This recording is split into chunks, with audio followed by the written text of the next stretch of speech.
Hey, good morning everyone. So we will start our worship ngayon ay Fifth Sunday in Lent. Kalimang linggo ng SB. And para sa ating worship ngayong malang ito, si Cyrus yung mag-lead ng first part ng liturgy. So ano na to? Hindi naman practice kasi ito na may gagawin niya para lang masaya na siya sa ginagawa niya. Pasaya siya na natin. Okay. And of course, Andrew will be our Bible reader by and even look to lead us in our worship songs. So we will begin our worship. Sama-sama mo ating online. Welcome po. Good morning. And please leave a comment sa ating comment section so I can recognize you. We'll begin by singing our opening hymn. It's Beautiful Savior sa ating printed material. Wonderful.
lift up, Jesus, your name, name above every name, Jesus.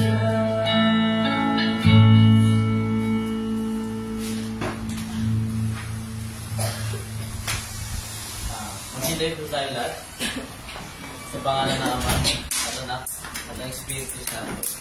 Amen. Mga minamahal sa Panginoon, lumapit tayo ng may tapat na puso at mapahayag ng ating kasalanan sa Diyos, na ating Ama, at mamanit sa Kanya sa pangalan ng ating Panginoon, Jesucristo, upang tayo ay pagkalooban niya ng kapatawaran. Ang tulong natin ay nagmumula sa Panginoon. Siyang lumikha ng langit at lupa. Aking sinabi, ipahayag ko ang aking kasalanan, aking pagsalansan sa Panginoon. At iyong pinatawad ang aking mga kasalanan. Sabay-sabay po natin ipahayag ang ating mga kasalanan. O Diyos, Amang makapangyarihan sa lahat, Amang mabaging, ako na isang kaawa-awa at abang makasalanan, ay nagpapahayag sa iyo ng lahat ng aking mga kasalanan at mga kasamaan. Sa pamamagitan ng mga ito, ikaw ay nagpasalaman ko sa isip, sa salita at sa gawa.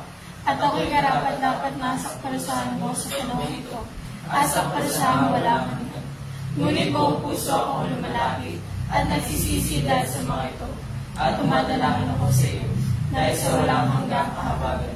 At alang-alang sa malang, walang luwis, mapapait at pagtiis sa kamatayan ng ibigin na ating ay maging makabagi at pagbiyaya ang alawa sa akin na isang abang makasalanan, at sa tulong ng Espiritu Santo, ay palawakin ang aking kalaman, at maging masunurin sa iyong salita hanggang sa wakas. at sa iyong habag at iyaya ay magkaroon ako ng buhay na walang hanggan. Sa pamamagitan ng Espiritu na aking Panginoon. Ang Diyos, ang ating Ama sa langit, ay tunay ngang mahabagin sa atin. Ibinigay niya ang kanyang bugtong na anak ni Jesus upang maging handog sa ipagpapatawad ng ating mga kasalanan. Kaya't bilang tinawag na lingkod ni Kristo at sa pamamagitan ng kanyang utos, ay pinatatawad ko sa inyo ang lahat ng inyong mga kasalanan sa pangalan ng Ama at Anak ng Espiritu Santo. Amen. Si Yahweh ang nagbibigay ng tagumpay. Pagpalain mo nawa ang iyong bayan. Ngunit ikaw, Yahweh, ang aking sanggala. Binibigay mo ang iyong tagumpay at karangalan. Tumatawag ako kay Yahweh at humihingi ng tulong. Sinasagot niya ako mula sa banal na bundok. Ako'y nakakatulog at nagigising. Buong gabi si Yahweh ang tumikinig. Sa maraming kalaban, hindi ako matatakot. Magsipag-abangan sila sa aking palibot. Si Yahweh ang nagbibigay ng tagumpay. Pagpalain mo nawa ang iyong bayan. Sabay-sabay natin awitin lahat ang luwalhati sa Ama. Luwalhati sa Ama at sa Anak at sa Espiritu, kung paano noong una, ngayon magpakailanman, walang hanggan. Amen. Panginoon, mabag ka sa amin. Kristo, mabag ka sa amin. Panginoon, mabag ka sa amin. Ang Panginoon ay sumaiyo. Manalangin Espiritu. Manalangin tayo. Makapangyarihang Diyos, sa ayon sa iyong kadakilaan, kabutihan ay kahabagan mo. Kami sa iyong mga hinirang at inubos. Pangunahan mo kami at pangalagaan sa aming mga katawan at kaluluwa.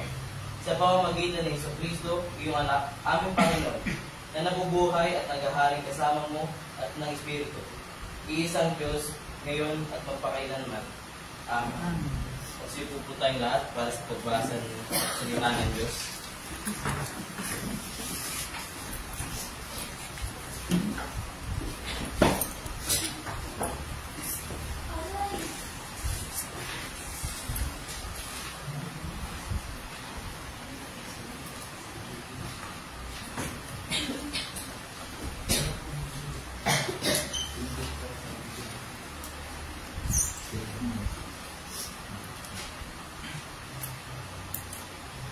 unang pagbasa para sa linggong ito ay ang aklat ng Isaiah, chapter 43, verse 16. At ganito ang sinasabi. Iyan ang sinasabi ni Yahweh, na siyang gumawa ng daan sa gitna ng dagat, upang maging kalsadang tawiran. Siya ang namuna upang malupig ang isang malaking hukbo. Nilipon niya ang kanilang mga kabayo at ang kanilang mga karuay binasa. Sila'y nabuwal at hindi na nakabangon. Parang isang ilaw na namatay ang timas. Ito ang sabi na, ilibing mo na sa limot at huwag nang alalahanin pa ang mga nangyari ng unang panahon. Masdan mo, ako ay gagawa ng isang bagong bagay, ito'y nagaganap na. Hindi mo pa ba makita? Gagawa ko ng isang daanan sa gitna ng desyerto at magkakaroon ng ilog sa lugar na ito. Pararangalan ako maging ng mababangis na hayop gaya ng mga asong gubat at mga streets, sapagkat napapukal ako ng tubig sa desyerto upang may mainom ang mga taong hinirang ko. Nilalang ko sila upang maging aking bayan, upang ako'y kanilang laging pakulit. Ito ang salita ng Panginoon.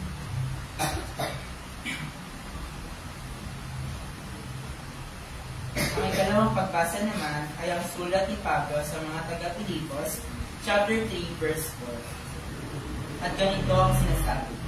Ang totoo, ako may sapat na dahilan upang panghawakan ng mga pisikal na bagay. Kung iniisip niyo naman na siya'y may katwirang umasa sa ganitong mga bagay, lalo na ako, ako'y tinuri sa ikawalong araw mula nang ako'y isilang. Ako'y isang tunay na Israelita, buhat sa angkan ni Benjamin at totoong Hebreo. Kung pagsunod naman sa kautusan ang pag-uusapan, ako'y isang Pariseo. Kung sa pagiging masugid ko sa kautusan, inusig ko ang iglesia. Kung sa pagiging matuwid naman ay sa kautusan, walang may susumbad sa akin. Ngunit dahil kay Kristo, ang mga bagay na pinapahalagaan ko noon ay itinuring kong walang kabuluhan ngayon. Oo, itinuturing kong walang kabuluhan ang lahat ng bagay bilang kapalit ng lalong mahalaga. Ang pagkakilala kay Kristo Jesus na aking Panginoon, ang lahat ng bagay ay pinalagay kong walang kabuluhan at itinuring kong basura. Makamtan ko lamang si Kristo at lubos na makipag-isa sa Kanya. Ang aking pagiging matuwid ay hindi sa pamamagitan ng pagsunod sa kautusan, kundi sa pananalig kay Kristo. Ang pagiging matuwid ko ngayon buhat sa Diyos sa pamamagitan ng pananampalataya. Ang tanging hangarin ko ngayon ay lubusang makilala si Kristo, maranasan ang kapangyarihan ng Kanyang muling pagkabuhay, makibahagi sa Kanyang mga paghihirap at maging katulad niya sa Kanyang kamatayan. Umaasang ako man ay muling bubuhayin mula sa kamatayan. Verse 12. Hindi sa nakamtan ko na ang mga bagay na ito, hindi rin sa ako'y ganap na. Ngunit sinisikap kong makamtan ang gantimpala sapagkat ito ang dahilan kung bakit ako'y tinawag ni Kristo Jesus. Mga kapatid, hindi ko pinapalagay na nakamit ko na ito. Ngunit isang bagay ang ginagawa ko. Habang nililimot ko ang nakaraan at sinisikap na marating ang layuning nais kong makamtan.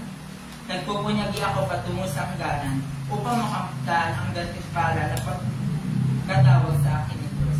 Sa pamamagitan ng Kristo Jesus, ang buhay na nasa langit. Ito ang salita ng Panginoon. Tayo tumayo lahat para sa pagbasa ng mga.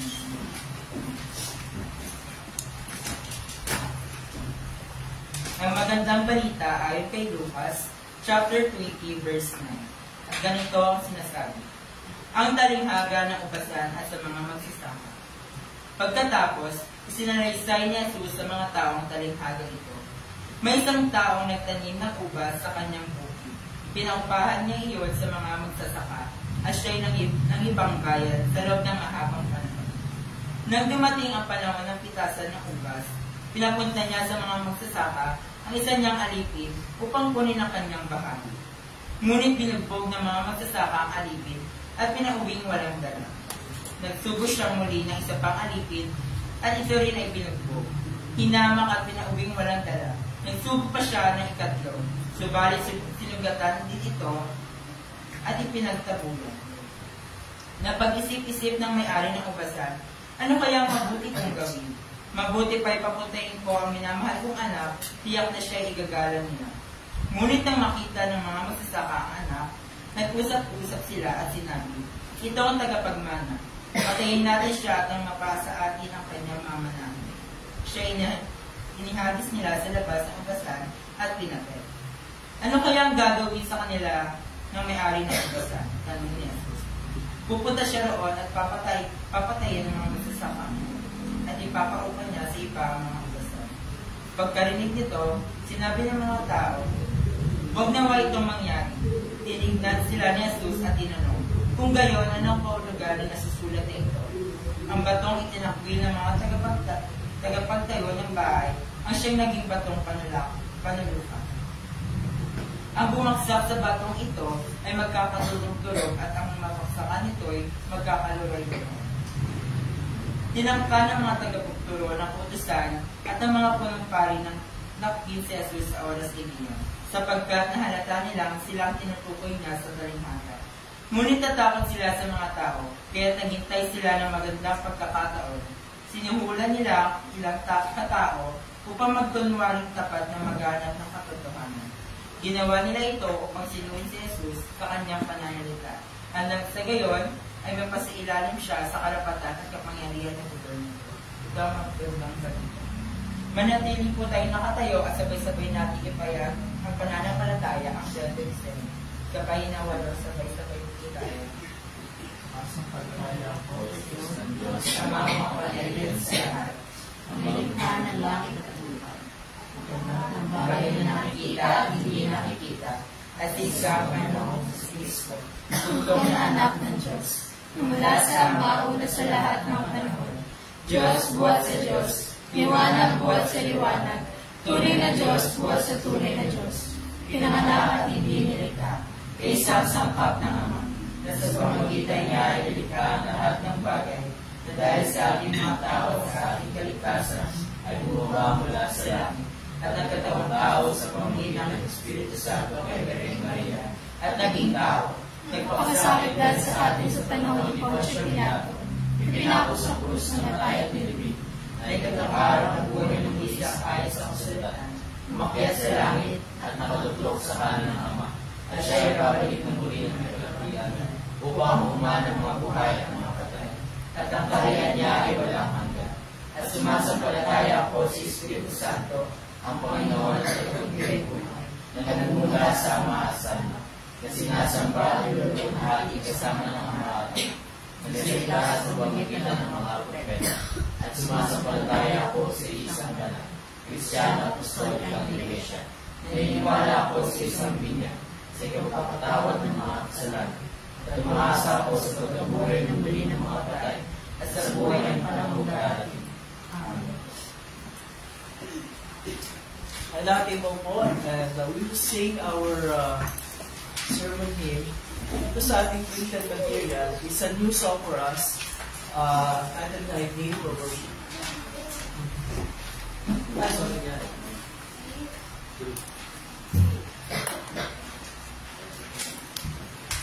So, I could sing of your love forever, but hindi pa lang ngayon sa atin. I could sing of your love forever.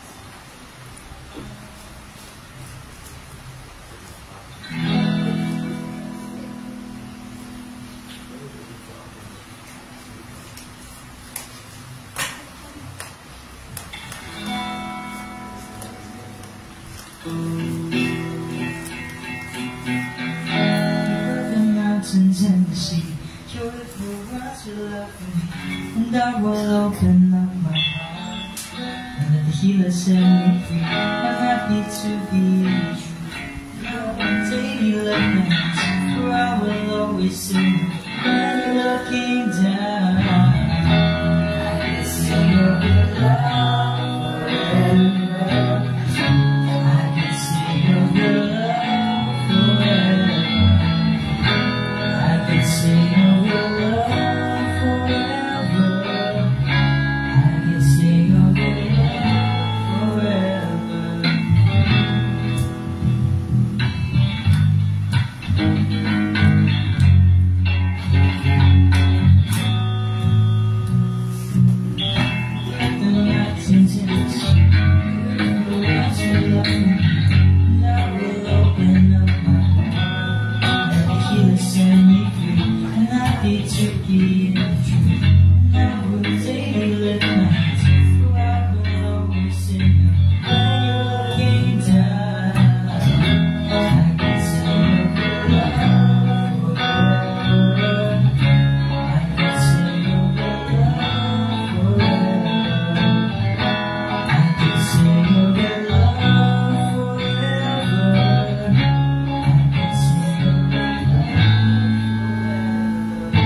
Okay, so Sunday school time.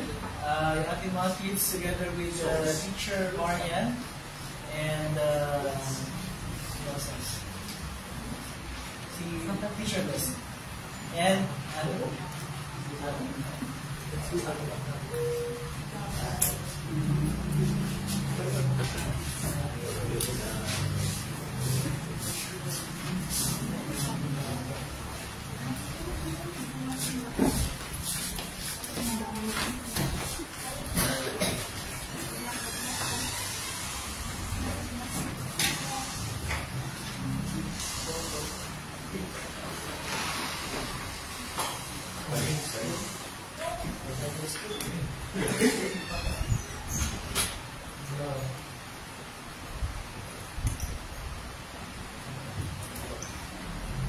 okay, good morning everyone. Good morning. Sa umaga. At suwayin naman lahat ang kasaganang kagandahan loob at kapayapaan mula sa Diyos na ating Ama sa pamagitan ni Cristo Jesus na ating Panginoon. Amen. Okay, so about 2 weeks ago ba? Tama ba yun? 2 weeks ago or 3 weeks ago, niyanig ng malakas na lindol yung bansa Myanmar, nararamdaman hanggang sa northern o southern Thailand. At marami naman tayo dahil hindi naman sa lindol mismo, hindi dahil sa pagbaksak ng mga buildings. Diba? Yung talaga pinakamatay ng lindol mismo. At pinapakambahan na maaaring mangyari ang ganong bagay sa atin dito sa Metro Manila. Sinasabi na medyo hinug na yung fault line na dito sa Metro tumatakbo sa kalabaran ng Metro Manila para mag-cause ng isang napakalakas na lindol. At kapag nangyari yun, because of the structural integrity ng mga maraming buildings sa Metro Manila, pinapakambahan na marami din ang mga matay dito. Again, not because of the lindol itself, kundi dahil sa pagbuho ng mga gusali. Bakit bumubuho yung mga gusali? Dahil walang matibay na pundasyon. Otherwise, kung matibay yung pundasyon, kahit gano'n makalakas yung lindol, hindi babagsak ang mga buildings. Diba? So, it's the foundation that matters. Pagdating doon sa whether yung isang building ay tatayo sa gitna ng malakas na lindol o hindi. Tanong, yung ating bang pananampalataya, pwede ba natin sabihin na matibay ang pundasyon ng ating pananampalataya o hindi? Kung ang ating pananampalataya, kung iahambing natin sa lindol, ay niyayanig ng mga lindol ng iba't ibang mga pagsubok o mga lindol ng iba't ibang mga challenges sa buhay natin o mga lindol ng mga maling paniniwala na pumapasok sa ating mga kaisipan, maling mga filosofiya, maling mga ideologies. Sa gitna at sa harap ng mga lindol ng mga bagay na yun, na nayumangin sa ating mga nakalagay. Could we say with certainty na ang tatayo, mananatiling matibay yung ating pananampalataya at hindi bubuho, hindi bibigay sa kahit anong mga challenges na and pagsubok na hinaharap natin? Pwede ba natin sabihin ito? Yun ba ay ating masasabi na mayroong 100% na katiyakan? Kasi Ebanghelyo na binasa kanina, pinapaalala sa atin ng Biblia na ang pundasyon ng ating pananampalataya ay hindi lang matibay, hindi napakatibay. So it reminds us na ang pundasyon ng ating pananampalataya is not something but someone. At yung someone na yun ay walang iba kundi ang ating Panginoong Jesus. Diba kung ating recall yung binasa kanina, it was a parable, talinghaga. Again, kung sabi natin talinghaga, madalas ginagamit ng Panginoon yung gano'ng method of teaching. Talinghaga ay isang kwento that speaks about the kingdom of God. Okay? So, ang palaging pinapatungkulan ng mga talinghaga ng Panginoon ay ang kaharian ng Diyos. So doon sa talinhaga na binigkas sa ating Panginoon, di ba? Meron isang may-ari ng ubasan at nagsubo siya ng kanyang mga tauhan sa kanyang ubasan. Parang huli yung kanyang parte na marapat lamang sapagkat siya may-ari ng ubasan. Pero anong ginawa ng mga katrabaho sa ubasan doon sa kanyang mga ipinadala? Binugbog, pinatay. In other words, wala nangyari. Kasi bawat pagpapadala ng may-ari ng ubasan ng kanyang mga isinusugo, na nangyayari, hindi bumabalik sa kanya. Kasi sinasaktan, pinapatay ng mga katiwala, manggagawa sa ubasan. And then finally, inisip niya, dahil siya ipapadala ng someone, nasa palagay niya ay ikagalang at hindi sasaktan ng mga nagtatrabaho sa ubasan. Sino yun? Ang kanyang anak. Diba? So, ipinadala niya yung kanyang anak. All the while thinking na igagalang nila yun sapagkat anak na yun. Pero ano ang nangyari? Ano nangyari? Iginalang ba nila yung anak na may-ari ng ubasan? Hindi. Diba? Hindi nila iginalang yung anak ng may-ari ng ubasan. Ano ang ginawa nila? Pero din, kanilang pinatay. Hindi na nila sinaktan, kanilang pinatay. Well, ano ang punto ng talinhaga ng ating Panginoon? Kanino nauusap yung talinhaga ng ating Panginoon? Yung mga una niya ipinadala, unang-una yung may-ari ng ubasan ay kumakatawan sa Diyos Ama. Okay. Yung ubasan ay yung kanyang piniling bayan. Nagpadala siya ng mga sugo. Sino yung mga unang ipinadala ng Diyos Ama? Yung mga propeta. Okay. Yung mga propeta at iba pang mga tao para ipahayag sa kanila yung kanyang salita. Pero ano ang ginawa ng mga Israelita, ng mga Rubyo, sa mga isinugo ng Diyos Ama? Same thing, hindi nila tinanggap, i-reject nila, yung iba sinaktan nila, yung iba pinatay nila. Ayaw nila tanggapin. And then finally, isinugo ng Diyos Ama, sino? Ang kanyang puntong anak, ang ating Panginoong Jesus. Again, thinking, well, ayon sa talinhaga, hindi sa alam ng Panginoon, alam ng Diyos ang mga nangyayari. Na baka igalang ito, baka tanggapin siya, sapagkat siya mismo ang puntong anak ng Diyos. Pero alam natin ang nangyari, hindi ganun ang nangyari, hindi ba? Nagpatuloy yung hardness of heart ng mga Hudyo, ng mga Israelita. Okay? At ang Panginoong Jesus mismo ay ginanas the same fate ng mga nauna sa kanyang mga propeta. Na nireject. Kung hindi lang basta nireject, kundi kanila eventually pinagtanuhang ipapatay. At yun nga ay kanila ay sa gawa na ipapatay nga nila ang ating Panginoong Jesus. Diba? Sa pagtutulungan, sa pagkukunsyabahan ng mga religious leaders ng Israel, ng bansa ng panahon na yun, at yung mga political leaders, tulad nila Herodes at ni Poncio Pilato. Ano ang punto? Ang punto dito, hindi lamang yung magpapakilala sa katigasan ng puno ng mga Israelita ng mga Hudyo. But more so, ang binibigay din dito is that ang ating Diyos Ama ay nagpadala ng mga sugo para ipahayag ang kanyang salita, hindi lamang sa mga Israelita, hindi para sa ating mga tao sa kasalukuyang panahon. Kasi yung kanilang mga ipinahayag ay nasulat dito sa Biblia. Pero hindi sa lahat, pinadala niya ang kanyang buktong na anak sapagkat kahit anong gawin ng mga propeta, kahit anong gawin ng mga nauna sa ating Panginoon, mga evangelista, at kung sino-sino pa ang mga tanyan ng mga tao na nagpapahayag ng kanyang salita, kahit anong gawin nila, meron silang limitasyon. Ano yung limitasyon nila? Pare-pareho silang mga tao. At kung sila pare-pareho mga tao, pare-pareho silang mga makasalanan.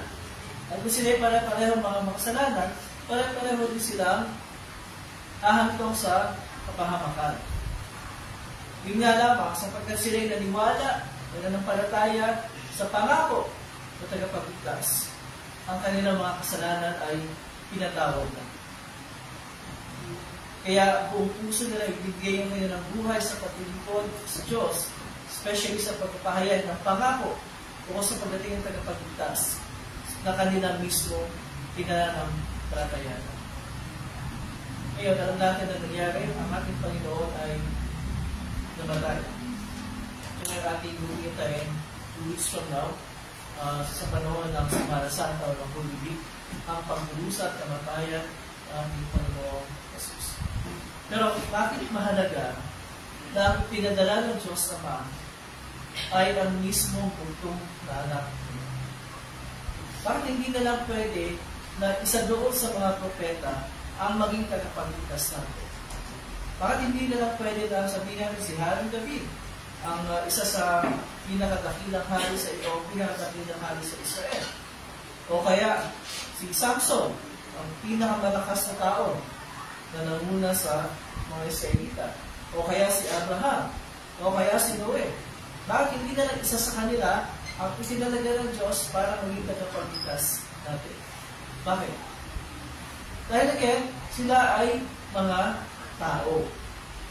Hindi sila maaaring maging tagapagligtas ng tao. Dahil sila din ay mga kasalanan na pinatawad din ng Diyos sa kanilang pagtitiwala sa pangakong tagapagligtas. Kaya mahalaga na ang ipadala ng Diyos ay ang kanyang mismo bugtong na anak. Ngayon, pag sinabing bugtong na anak, ang ibig sabihin ng hindi lang nag-iisang anak, ang ibig sabihin ng bugtong na anak, or begotten sa English, ay natatangi, unique. Pag sinabing natatangi, walang pagkain, walang kauli. Okay? Kaya pag sinabi na si Jesus, ang bugtong na anak ng Diyos, pinasabi, ang ibig sabihin na si Jesus ang anak ng Diyos na walang kauli. Natatangi, one of its kind. Bakit one of its kind? Dahil ang mismo bugtong na anak ng Diyos ay Diyos sa kanyang kalikasan. Diba? Kaya pinapahayag ni Juan, chapter 1 ng kanyang Ebanghelyo, na sabi doon, sa simula, naroon ang salita, kasama ng Diyos ang salita, at ang salita ay Diyos. At ang tukoy ay ang ating Panginoong Jesus. Tayo, na mga nananampalataya kay Jesus, tayo din ay mga anak ng Diyos. Pero anong pinagkaiba natin kay Jesus? Kung si Jesus ay anak ng Diyos, at tayo din ay mga anak ng Diyos, anong pinagkaiba? Anong pinagkaiba no? Meron bang pagkakaiba? Meron. Kasi tayo ay hindi anak ng Diyos ayon sa kalikasan. Diba? Tayo ay adopted. Adopted children of God. Inadopt tayo ng Diyos Ama para maging kanyang mga anak sa pamamagitan ng ating pananampalataya kay Jesus. Dapat nating maintindihan na napakahalaga na ating pinaniniwalaan ni Jesus na si Jesus ay tunay na Diyos. Kung paano siya rin ay tunay na tao. Kasi yun lamang ang maaaring maging tagapagligtas natin. Ang Diyos mismo na nagkatawang tao. Si Jesus lamang ang maaaring maging matibay na pundasyon ng ating pananampalataya. Walang iba.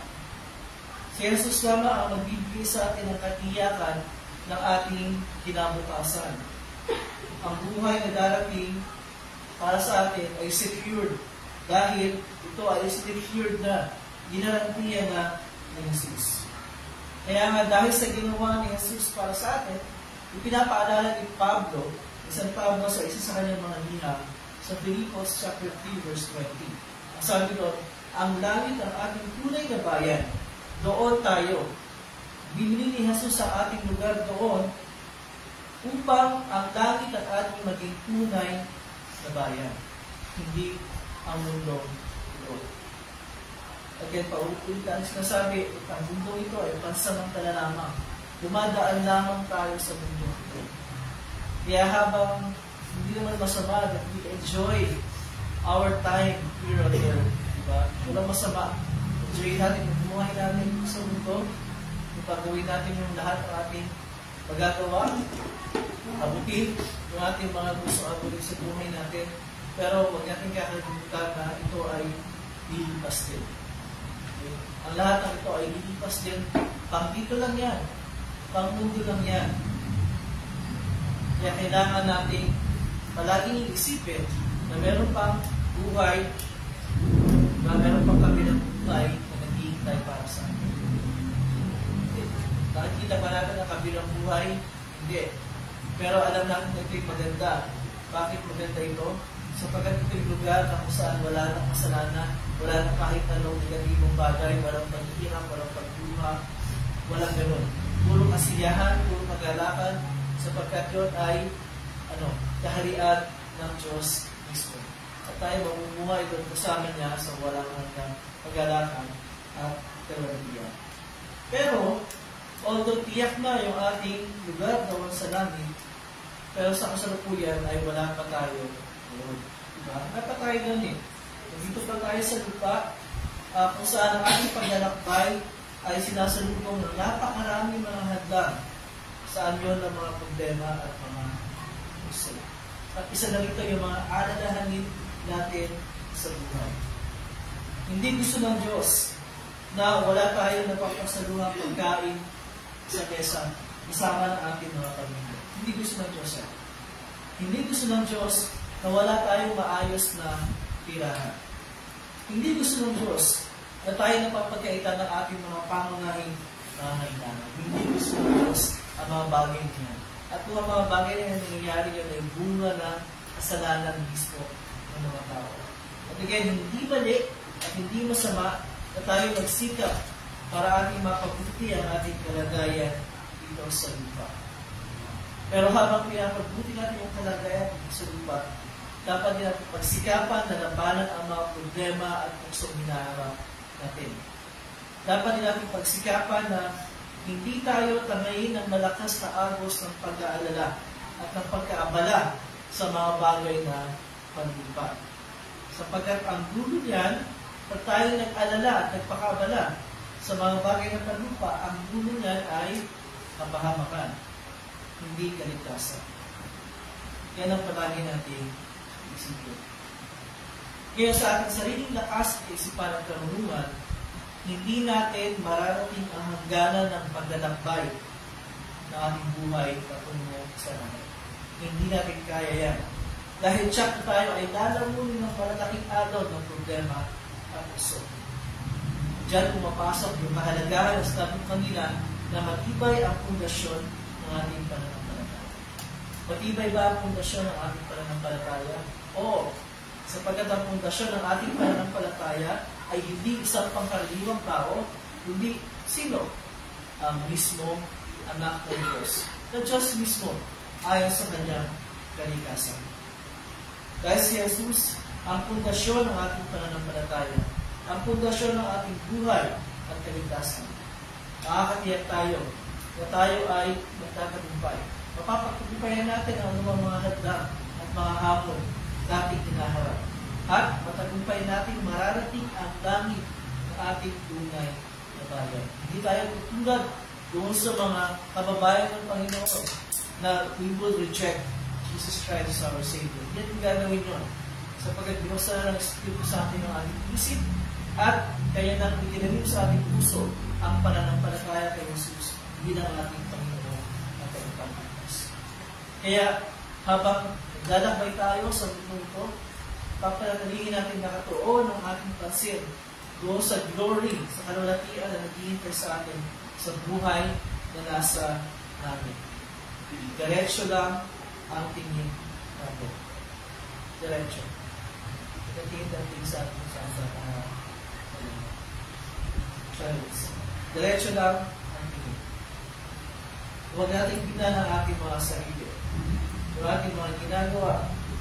Huwag natin tingnan yung mga alon ng pagsubok at tukso at mga maling paniniwala.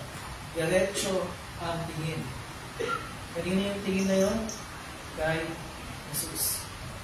Sapagkat ang ating makikita kapag diretso ang ating tingin ay ang ating Panginoong Jesus. Hindi yung ating mga kakulangan, hindi yung ating mga kahinaan, hindi yung kakulangan kahinaan ng ating kapwa at kung ano pa. ang ating Panginoong Jesus. Kaya, diretso ang tingin sa Panginoon, diba? Na inaabot ang kanyang mga kamay sa atin upang gabayan tayo. Kapag nakatingin tayo sa Panginoon ng diretso, ang makikita natin yung kanyang kabanalan, yung kanyang kalinisan, at yung kanyang pag-ibig sa atin. At yung kanyang kamay na kanyang inaabot sa atin para gabayan tayo sa ating paglalakbay sa ating buhay sa lupa, at nang sa ganon ay makarating tayo sa langit na ating tunay na bayan.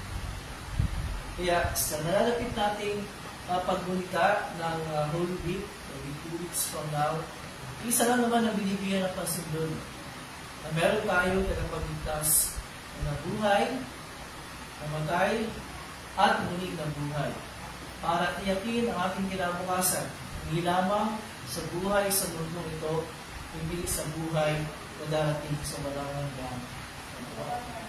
Kaya, again, ang dapat natin gawin?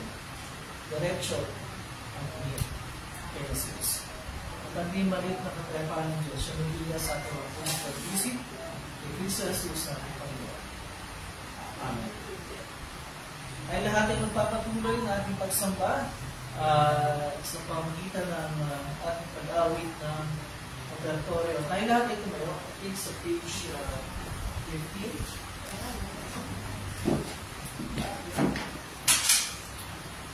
Yes, sa page 15, ating awit ng paghahali. Lahat. Inisip mo puso ko, O Diyos, at akong Espiritu sa akin, huwag hayang malayo sa piling, Santong Espiritu, huwag bawin, ibalik sa akin, galak ng kaligtasan,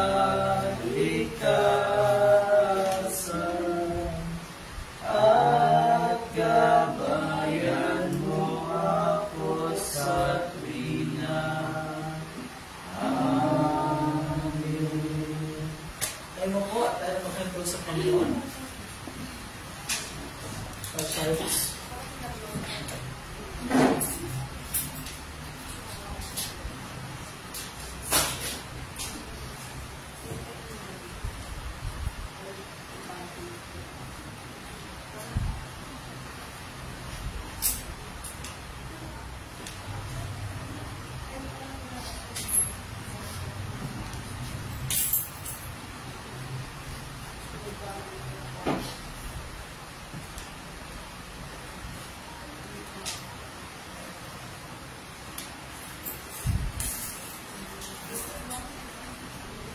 Okay, tayo ngayon dadapos sa ating panalangin pangkalahatan. Nag-practice sa amin sa prayers natin.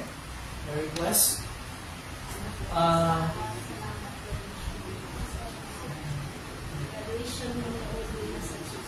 Graduation in the Odyssey sa Tuesday.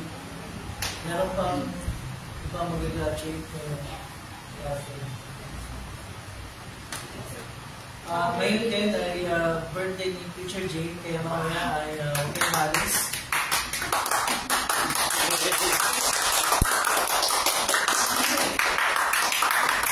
Nabihan niya ako nung last week pa na kailangan mo tayo naalis ngayon. Birthday niya. Yun. Sabi niya sa akin. Tapos remind niya ako gabi na kailangan birthday na yung birthday niya. Ano pa ba ang mag-birthday ng week nito?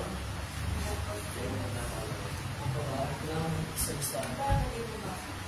Birthday pa siya. So, birthday na. Parang 21. 21. Sige. Kala, kung wala na, then we will go to the Lord in prayer. As you seated, pagkatapos ito, we will call the Sunday Spirits. Okay?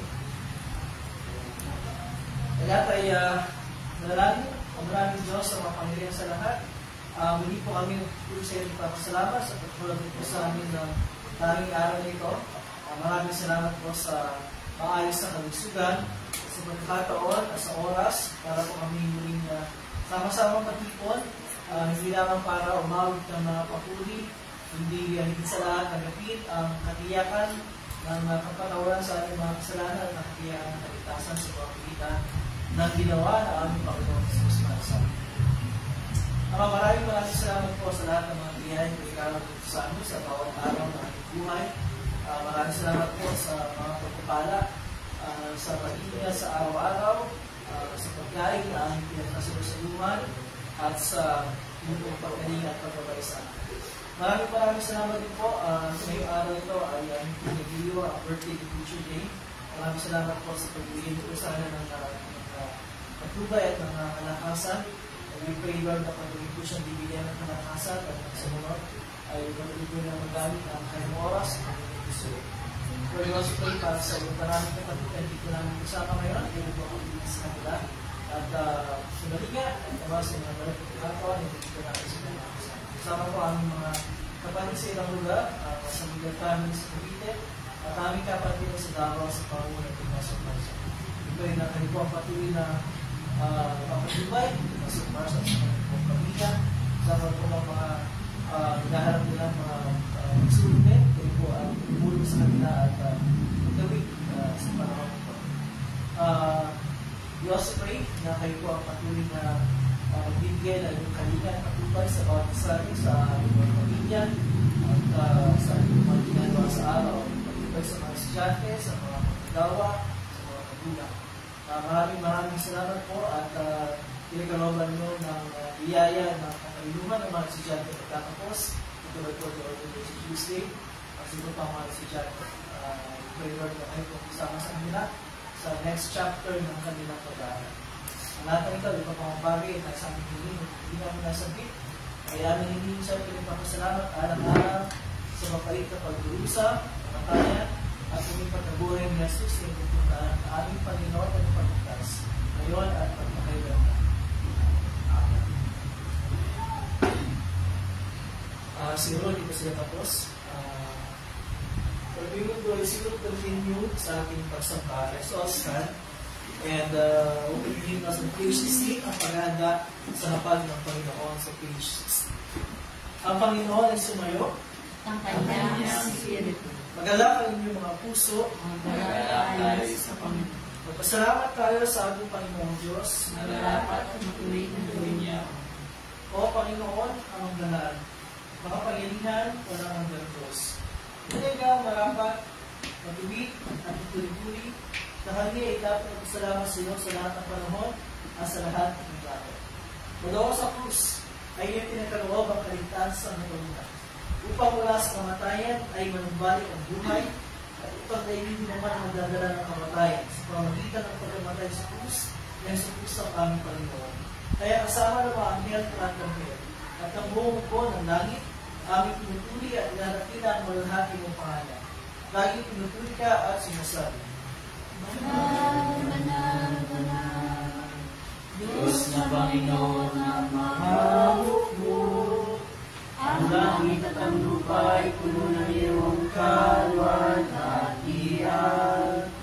Hosana, Hosana, Hosana sa kaitaasan. Purihin nawa siya, purihin nawa siya, purihin nawa siya ng buwakay ko sa pangalan ng Panginoon. Hosana, Hosana, Hosana sa kaitaasan. purihin natin ang manamit. Ang namin nasa langit, sambahin ang ngalan mo. Ikaw nawa ang maghari sa amin. Sundin ang kalooban mo. Dito sa lupa tulad ng sa langit. Bigyan kami ng pagkain, kailangan sa araw-araw.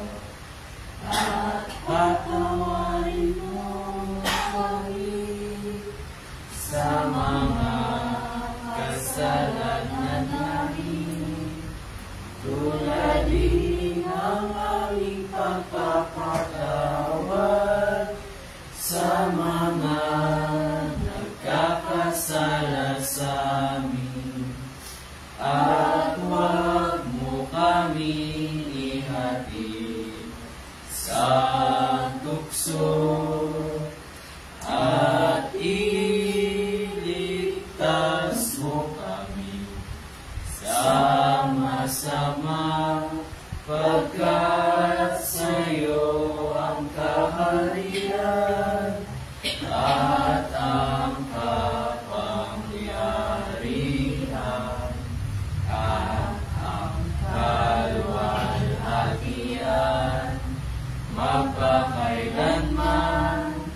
Amen.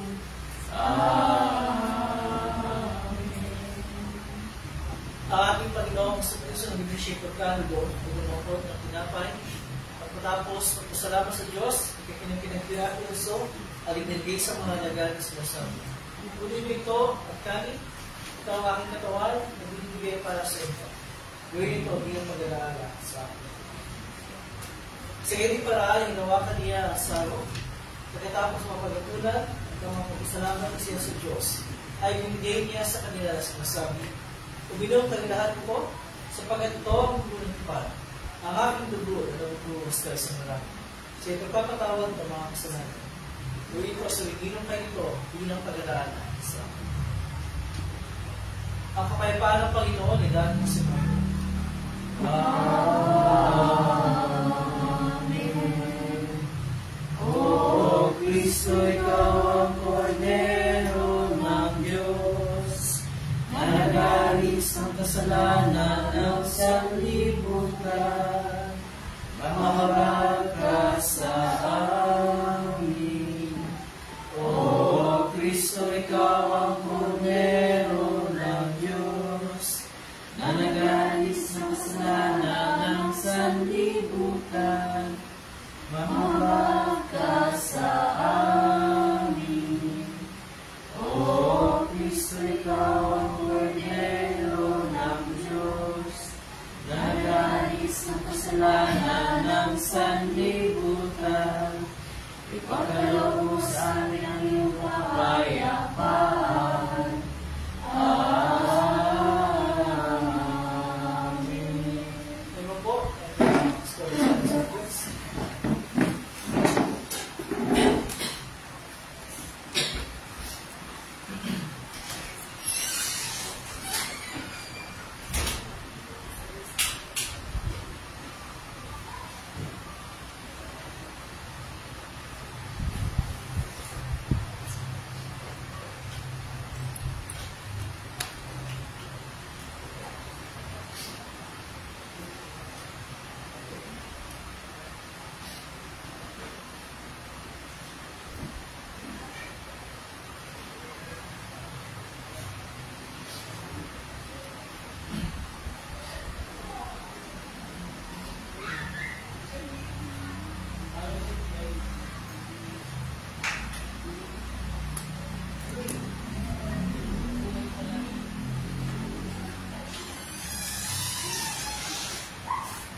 Okay, so we'll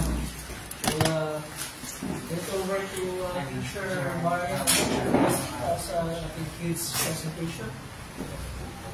Hello, good morning, kids. Good morning, teachers. Isa pa. Good morning, kids. Good morning, teachers. So, tungkol saan ang lesson natin for today? God gives Gideon victory. Yes, God gives Gideon victory. So, sino yung pinili ng Diyos para mag-guide? Si Gideon. Good. Ano yung ginawa ng mga Israelites nung namatay si Gideon? Si Joshua nung namatay si... Sumamba sila sa Diyos-Diyosan. Yes, sumamba sila sa iba't ibang Diyos-Diyosan. So, paano napabalik ni God yung pananampalataya ng mga Israelites? Nag-choose siya ng leader. Ano pa? Ay, sakutin sila ng mga media lights. Yes, diba? Para sugurin yung mga Israelites. So, ilang libo yung mga nakuwang soldiers? 32,000. 32? 1,000. Tapos, may 32,000 sila. Ano sa tingin ng Diyos yun? Ano sabi niya? Madami masyado. Yes. Masyadong madami. Sa tingin niya, bakit pag madami, anong maiisip ng mga Israelites pag madami sila? Hindi na sila maniniwala sa Diyos, maniniwala sila sa sarili nila. Kasi nanalo lang sila dahil tingin nila maraming Dahil marami Sila. So, di ba marami? Ano yung ginawa para like makalahati yung mga soldiers? Pinaghiwalay ang gustong sumama kay Gideon. Kung Yun sino yung yung mga- sumama kay Gideon, yun yung matapang. Kung sino yung umuwi sa bahay nila, sila yung matapang. So, yung natira is kalahati. Yung kalahati ba ngayon is masyado pa rin marami? So, ayun. So, sila pumunta after nun.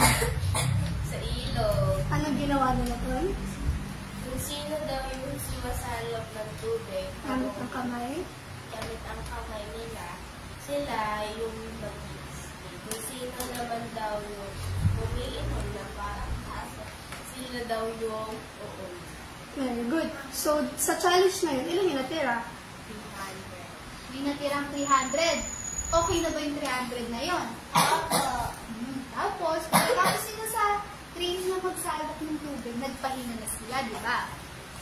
Nung nagpahinga sila, anong binigay sa kanila ni Gideon? Di ba, gabi na. Tapos, binising na naligal si Gideon kasi lalaban na sila. Ano yung binigay sa kanila? Audrey, ano yung unang binigay? Binigay sila ng Trumpet. Next. tapos, Torch. tsaka, Malaking jar. Yes. So, ano yung dapat gawin nila na ginawa ni Gideon? ano dapat yung gagawin din ng mga kasama ni Gideon? Pag ginawa ko yun, dapat gagawin nyo rin. Itong peta. Tapos, anong isisigaw nila? Para sa Diyos, para kay Gideon.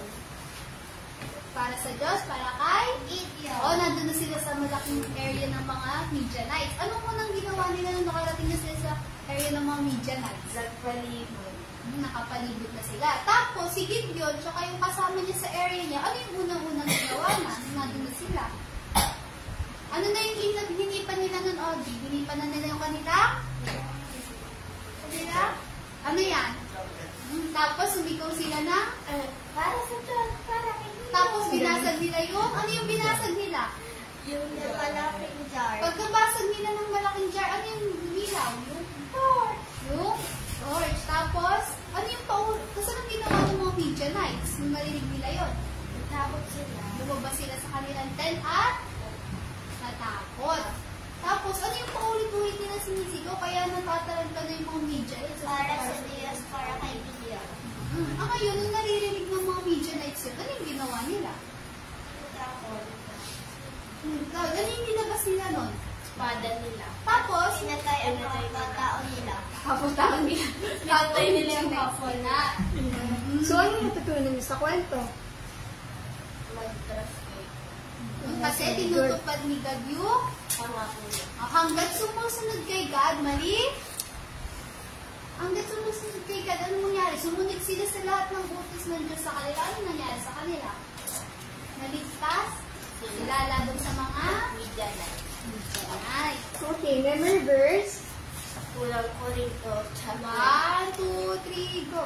Unang Korinto, chapter 10, verse 31. Kaya nga kung kayo'y kumakain o umiinom o anuman ang ginagawa ninyo, gawin ninyo ang lahat sa ikinarangalan ng Diyos. Unang Korinto, chapter 10, verse 31. Very good.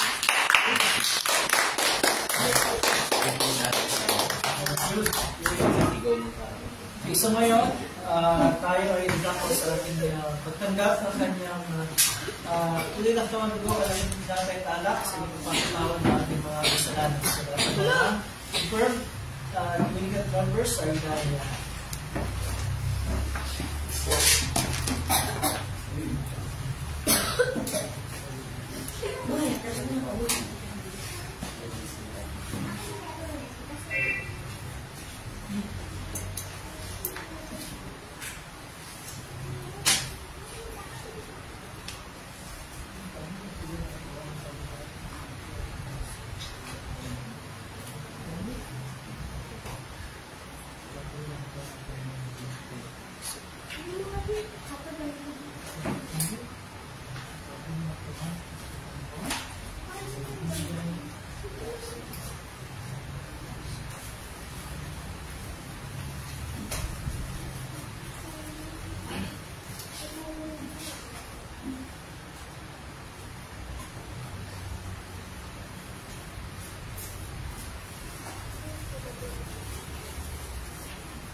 tunay na katawan ang nagbunawa ng ating Panginoon sa Kristo ang siyang parakasan ng pinasin.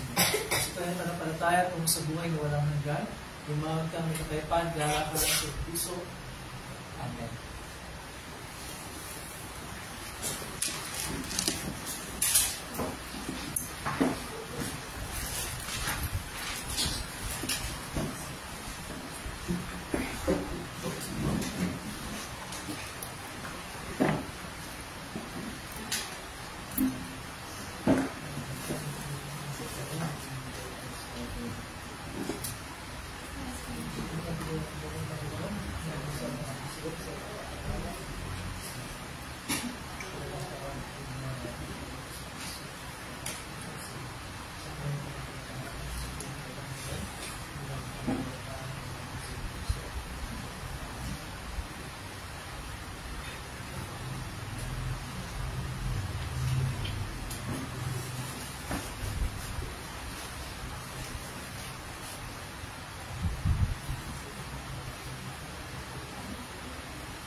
Natin ito kayo. Ang page, kasi ang pagyawa sa kapayapaan.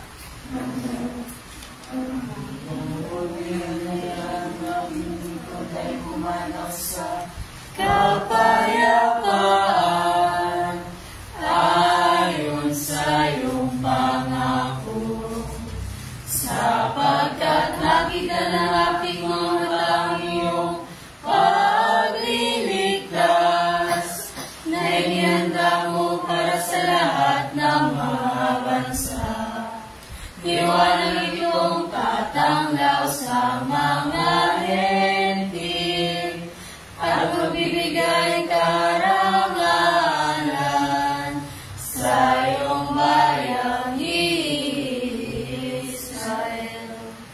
Luwalhati sama at sana at sa Espiritu, kung paano nung una, ngayon magpakailanman, walang hanggan. Amen. O pasalamatan ng Panginoon Diyos sa panagsyahan ng buti.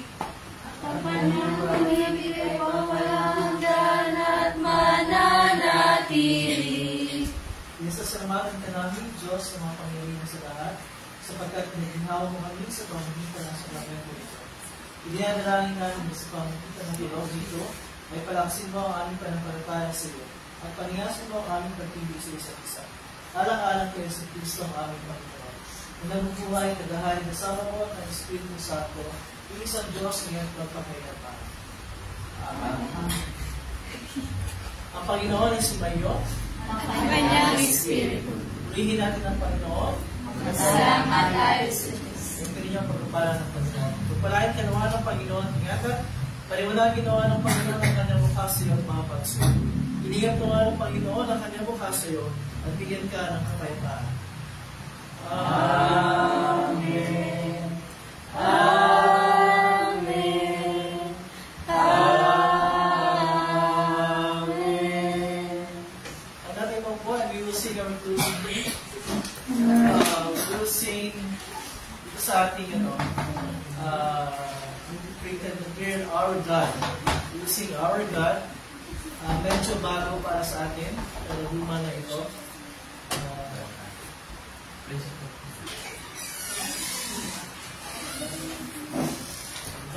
natin Our God.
awesome in power, our God, our God. Our God is greater, our God is stronger. God, you are higher than any other. Our God is healer, awesome in power, our God, our God. And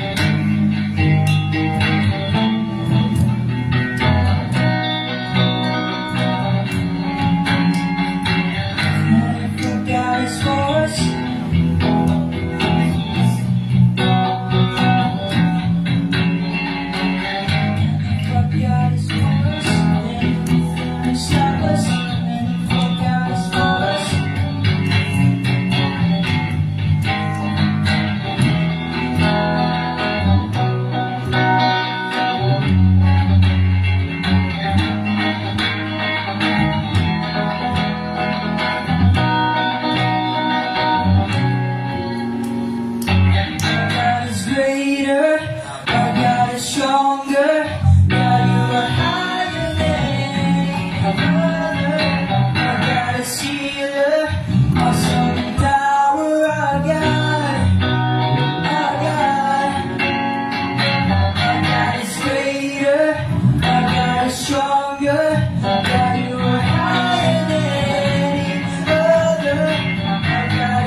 awesome in power, our God, our God. Our God is greater, our God is stronger. God, you are higher than any other. Our God is healer, awesome in power, our God, our God.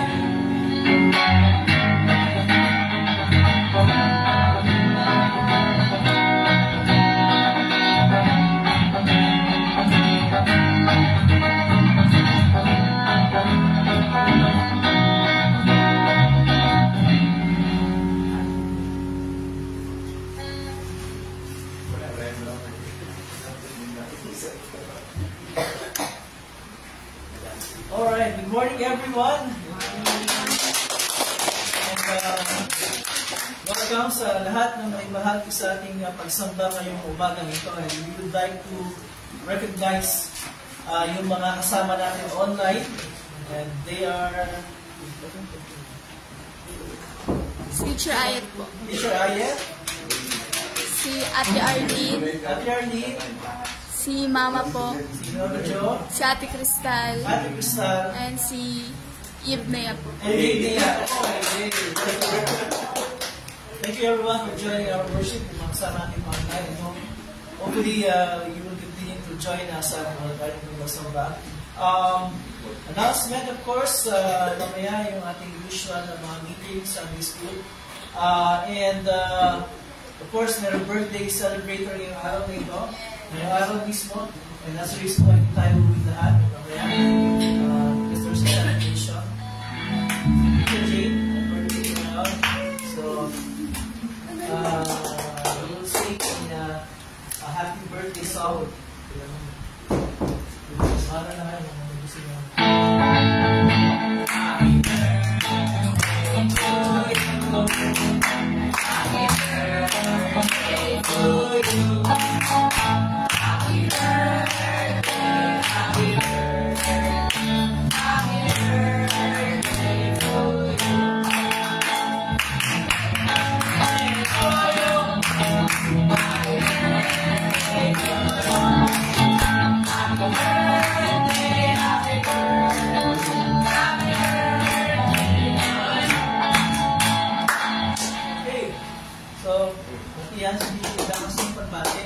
Kasi mahigpit ang bili niya sa akin, wala mo uwi. Dahil birthday na ngayon. Kaya, nakasan yung bati niyo, happy birthday, Teacher Jay. Not ready, go! Happy birthday, Teacher Jay! Masa kayo, ngayon ang bati niyo tumawag sa kanyang puso. At dahil dyan, wala mo uwi sa atin. Yes! Yay!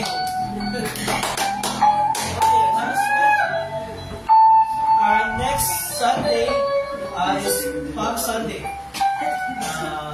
Next Sunday, Palm Sunday na. which means Holy Week na this week. So, meron tayong mga activities, but I will announce that next Sunday. And for now, thank you for joining us in our worship. God bless you and God bless you. See you again. Bye.